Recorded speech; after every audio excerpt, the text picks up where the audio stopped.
साथियों, ये समय ऐसा है जब हमें रेलवे किस मुकाम पे खड़ी है वो समझने की जरूरत है। और मैं अगले 10-15 मिनट में आपको एक ओवरऑल रेलवे का आज का मुकाम और भविष्य कैसा होने वाला है उसका वर्णन करूंगा। आप सब जानते हैं साथियों, 2014 में जब प्रधानमंत्री श्री नरेंद्र मोदी जी ने देश की कमान संभाली, तब रेलवे एक निग्लेक्टेड सेक्टर था। इस सेक्टर पे किसी का कभी ध्यान नहीं जाता था। एक तरीके से रेलवे को बिल्कुल फोकस से बाहर रखा गया था। कुछ होता है रेलवे में, बजट आता था, नई रेलवे लाइन कभी कोई अप्रूव हो जाती थी। 100 करोड़ के प्रोजेक्ट के लिए कभी 10,000 रुपए बजट में रख दिए जाते थे। एक ऐसी परिस्थिति थी जिसमें कई बार हास्यास्पद परिस्थितियां बन जाती थी। 1,000 करोड़ का प्रोजेक्ट है, 1 लाख रुपए का पिंक बुक के अंदर उसके बारे में लिखा हुआ है। पुराने प्रोजेक्ट इकट्ठे होते गए थे। ऐसी परिस्थितियां थी कि लोगों का विश्वास एक तरह से उठ गया था। और इसका प्राइमरी कारण था रेलवे में इन्वेस्टमेंट की कमी। आते ही मोदी जी ने सबसे पहले इस जड़ को एड्रेस किया। प्रधानमंत्री जी ने रेल बजट और जनरल बजट को एक किया 2016 में। कई विपक्ष के लोग इसका आज भी विरोध करते हैं, लेकिन मैं आपके माध्यम से एकदम स्पष्ट तौर पे कहना चाहता हूं, इसके कितने बड़े दूरगामी परिणाम हुए वो आज हमारे सामने स्पष्ट है। जब अलग रेलवे बजट था तो रेलवे को अगर जनरल बजट से, भारत सरकार के बजट से कोई अगर मदद मिलनी होती थी तो उस पे भी एक चार्ज लगता था, कैपिटल चार्ज। डिविडेंड देना पड़ता था हर वर्ष। रेलवे को एक अलग तरीके से फाइनेंसिंग करने के लिए बाध्य होना पड़ता था आईआरएफसी के लोन के जरिए से। इस सब को बदला मोदी जी ने, और आते ही उन्होंने रेलवे के बजट को बढ़ाना चालू किया। आते ही उन्होंने रेलवे के बजट को बढ़ाना चालू किया। रेलवे के लिए जहां मात्र 15,000 20,000 करोड़ का ग्रॉस बजटरी सपोर्ट मिलता था, बढ़ाया, उसको डबल किया, 3 गुना किया, करीब करीब 50-60 हजार करोड़ पे पहुंचा। फिर रेलवे की कैपेसिटी बढ़नी थी कि ये पैसा तो आ गया भाई, लेकिन काम कैसे हो। काम करने के लिए तौर तरीकों में सुधार किया, कई तरह के सुधार किए। मुझे भी कुछ ही दिनों पहले रेलवे बोर्ड की एक मीटिंग में बता रहे थे, करीब 38 बड़े सुधार किए जिससे कि आज रेलवे में काम तेजी से हो सके। तो उन सुधारों के बाद में 60,000 65,000 करोड़ का बजट बढ़ के और बढ़ा, 1,11,000 करोड़ हुआ, 1,40,000 करोड़ हुआ, 1,80,000 करोड़ हुआ, और अब 2,42,000 करोड़ इस साल का चलित वर्ष का है। अगले वर्ष के लिए 2,52,000 करोड़ का रेलवे को बजट दिया है मोदी जी ने। और अगले 6 वर्षों के लिए रेलवे को बजट अच्छा मिलेगा, ऐसा फाइनेंस मिनिस्ट्री और रेलवे मिनिस्ट्री के बीच में चर्चा हो चुकी है, मीटिंग्स हो चुकी है। तय हो चुका है कि रेलवे को आने वाले 5-6 वर्षों तक अच्छे से अच्छे सुधार करके तेजी से काम को आगे बढ़ाने के लिए बजट मिलेगा। आप सोचो, 75 वर्ष के इस देश में, आजाद देश में, और रेलवे का इतिहास तो 171 वर्ष का है। कभी ऐसा किसी ने सोचा था कि ऐसा प्रधानमंत्री कोई आएगा जो कि रेलवे के प्रति इस तरह का भावनात्मक जुड़ाव रख के रेलवे को जो जरूरत है वो जरूरत पूरी देने का फैसला लेगा। वो फैसला मोदी जी ने लिया और उसके लिए उन्होंने सबसे पहले सुधार किया, रेलवे बजट को जनरल बजट में मर्ज किया। इसके बाद में एक के बाद एक कई तरह के सुधार किए। आज आप ध्यान करो, एक दशक पहले मात्र 4 किलोमीटर प्रतिदिन की रेलवे लाइन बनती थी, मात्र 4 किलोमीटर प्रतिदिन।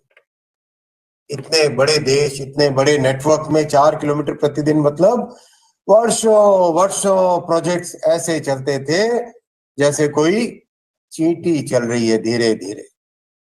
ये हालात थे। आज आप सब मिलके प्रधानमंत्री जी के नेतृत्व में 15 किलोमीटर प्रतिदिन नई रेलवे लाइन जोड़ रहे हैं। पिछले वर्ष आपने 5200 किलोमीटर नए रेलवे ट्रैक जोड़े हैं। सोचिए उसका मतलब क्या है। ये हुआ स्विट्जरलैंड जैसे देश के रेलवे नेटवर्क को एक वर्ष में भारतीय रेलवे के अंदर जोड़ा गया है। इस वर्ष आप 5500 किलोमीटर और जोड़ रहे हैं, यानी एक स्विट्जरलैंड पिछली बार जोड़ा, एक स्विट्जरलैंड इस बार जोड़ रहे हैं। 40,000 किलोमीटर रेलवे का विद्युतीकरण किया। 60 वर्षों में 20,000 किलोमीटर, 10 वर्षों में 40,000 किलोमीटर। ये काम करने की एक नई पद्धति आपके सामने है आज। नई टेक्नोलॉजी की वंदे भारत ट्रेन, और उसमें भी आप सब जानते हैं कैसे प्रधानमंत्री जी ने चैलेंज रखा कि भारत में ही डिजाइन होगी, भारत में ही बनेगी, हमारे ही प्रोडक्शन यूनिट के अंदर ये ट्रेन बनेगी। और आज देश में गौरव के साथ देश विदेश से आए हुए लोग चर्चा करते हैं कि वंदे भारत ट्रेन जर्मनी की ट्रेनों से बेटर है, वंदे भारत ट्रेन दुनिया की सबसे बेहतरीन ट्रेन के मुकाबले में हर पैरामीटर पे उतरती है। ये साथियों जज्बा है देश का, ये मिजाज है आज के देश का। और इस मिजाज के कारण आज रेलवे एक ऐसी ऊंचाई पे पहुंचा है जब अपने पेंशन के लिए, अपनी सैलरी के लिए, अपनी एनर्जी कॉस्ट के लिए, अपने जो लीज पेमेंट्स है उसके लिए, अपनी मेंटेनेंस की कॉस्ट के लिए टोटल जितना खर्चा चाहिए उतना खर्चा आज रेलवे अपने आप कमा के लेके आ रहा है। ये बहुत बड़ी उपलब्धि है। 10 वर्षों में रेलवे टर्न अराउंड हुआ है, पूरी तरह से एक तरीके से एक नए आयाम पे पहुंचा है। लेकिन हमें यहाँ पे रुकना नहीं है। ये केवल एक पड़ाव है, ये मंजिल नहीं है। ये हमें याद रखना है, ये केवल एक छोटा सा पड़ाव है, ये मंजिल नहीं है। हमारी मंजिल इससे भी बहुत आगे है और बहुत ऊंची मंजिल के टारगेट के साथ हम चल रहे हैं। हमारी मंजिल है, आपने बजट में देखा होगा 3 नए कॉरिडोर ऐड किए गए हैं, 3 नए कॉरिडोर अनाउंस हुए हैं। इन 3 कॉरिडोर में 40,900 यानी करीब करीब 41,000 किलोमीटर नए रेलवे ट्रैक जुड़ेंगे। 41,000 किलोमीटर के नए रेलवे ट्रैक जुड़ेंगे। हमें कवच आज करीब 3,000 किलोमीटर के आसपास ट्रैक साइड, वे साइड, स्टेशन पे लग चुका है। इसको बहुत जल्दी 10,000 किलोमीटर तक पहुंचाना है। हमें वंदे भारत ट्रेन कम से कम 300-400 और बनानी है अगले कुछ ही समय में। हमें अमृत भारत ट्रेन कम से कम 1,000 ट्रेन बनानी है आने वाले कुछ ही समय में। हमें हमारे सारे कोचेस को कन्वर्ट करना है वर्ल्ड क्लास स्टैंडर्ड पे। हमें एक एक पैरामीटर पे ध्यान देना, और ये संभव है। आप ध्यान दो, आप कुछ ही समय पहले अगर ट्रैक का मेंटेनेंस करना था, ओएचई का मेंटेनेंस करना होता था, कुछ भी अगर मेंटेनेंस करना होता था, दिन भर से क्रू खड़ा है, मशीन खड़ी है, कॉन्ट्रैक्टर खड़ा है, शाम तक ब्लॉक नहीं मिलता था। लोग कहते थे कि क्या मेंटेन करें, कैसे मेंटेन करें, ब्लॉक नहीं मिलता था। आप इतना बड़ा ऑर्गेनाइजेशन कैसे एक बड़ा परिवर्तन ला सकता है, वो रोलिंग ब्लॉक सिस्टम ने करके दिखाया।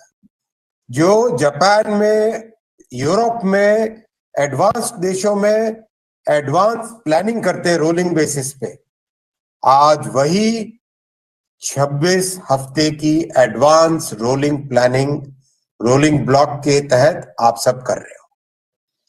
ये सब संभव हो पाया है क्योंकि रेलवे के ऊपर एक बड़ा फोकस है प्रधानमंत्री जी का, और प्रधानमंत्री जी ने एकदम स्पष्ट तौर पे विजन रखा है, स्पष्ट तौर पे संकल्प रखा है भारत की रेलवे को आगामी समय में वर्ल्ड क्लास बनाना है। स्टेशंस का पुनर्निर्माण, आप सबने देखा कल 2000 से अधिक स्थानों पर एक साथ 554 स्टेशन और 1500 से अधिक, 1600 के आसपास आरओबी आरयूबी का एक साथ भूमि पूजन और लोकार्पण का कार्यक्रम हुआ। 40 लाख लोग जुड़े इस कार्यक्रम में प्रधानमंत्री जी के कर कमलों से, जब ये लोकार्पण और भूमि पूजन हुआ। आप समझ पा रहे हो कि रेलवे का देश में कितना बड़ा महत्व है। एक आरओबी के लिए 5-5 हजार, 4-4 हजार लोग आके हमारे साथ जुड़ते हैं। एक स्टेशन का जब डेवलपमेंट होता है, बच्चे बच्चे स्कूल में, नौजवानों में एक नई उत्साह का जागरण होता है। उस शहर के लिए, छोटे से कस्बे के लिए, मैं भी छोटे से गांव से आया हूं, उस शहर के लिए, छोटे से कस्बे के लिए वो स्टेशन एक सबसे बड़ी सौगात बन जाती है, सबसे बड़ी एक मिसाल बन जाती है कि ये हमारे गांव का स्टेशन है, ये हमारे कस्बे का स्टेशन है और ये हमारे शहर का सिटी सेंटर बन रहा है।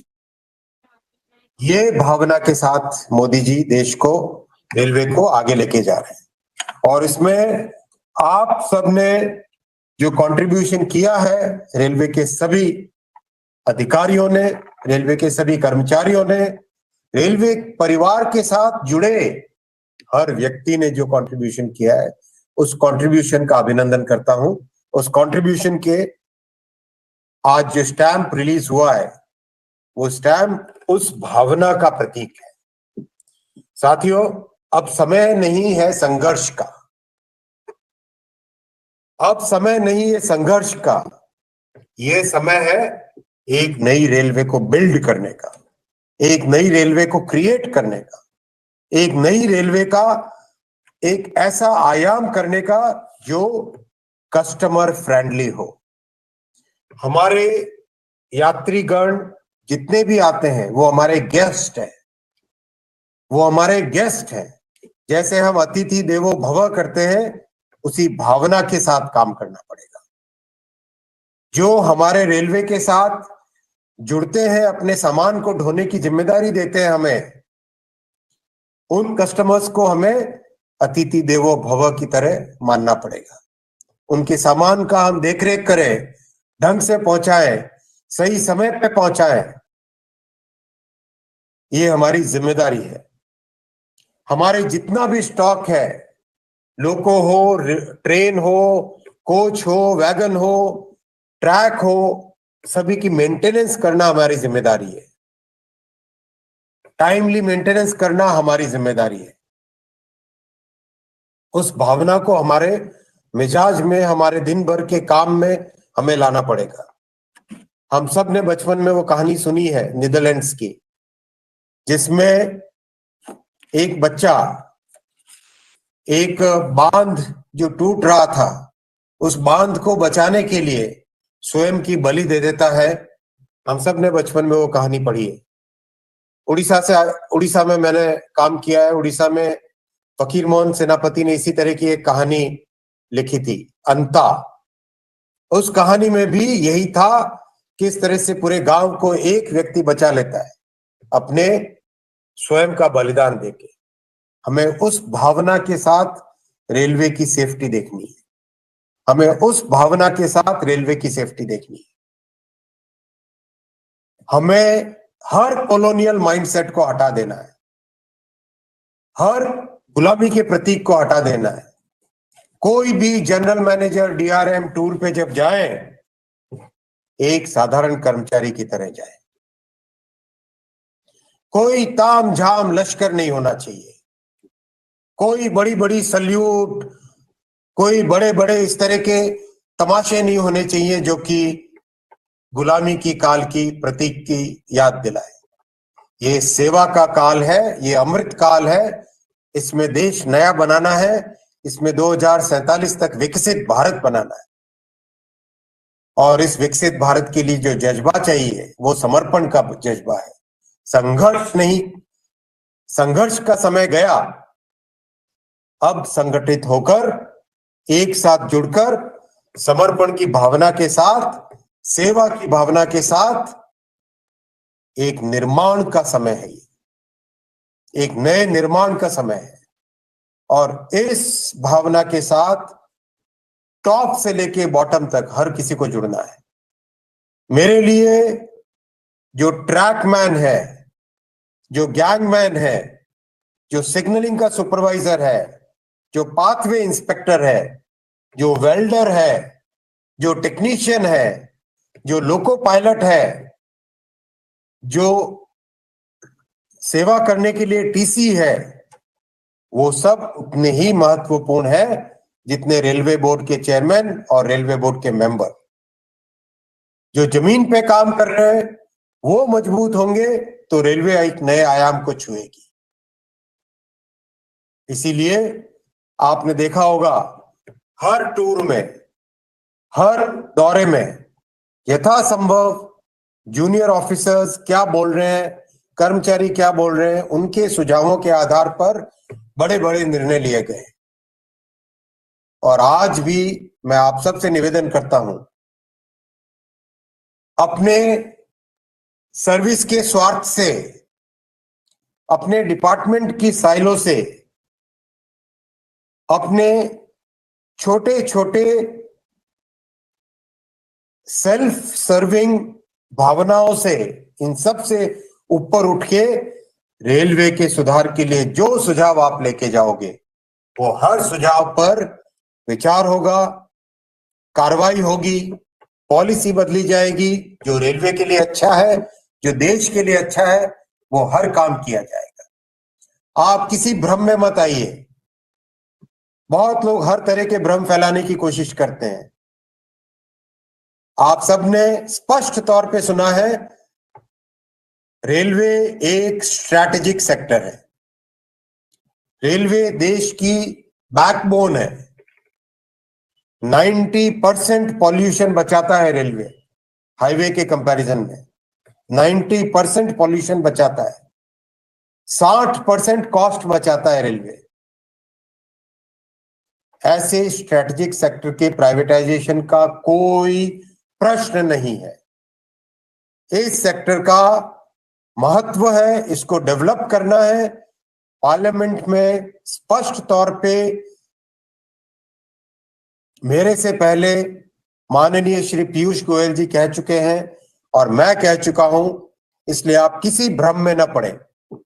ये समय है जिस समय में रेलवे का ऐसा विकास करे, ऐसे डेवलप करे, इस तरह की टेक्नोलॉजी लाए कि देश का जो बड़ा वर्ग है, रेलवे किसके लिए है?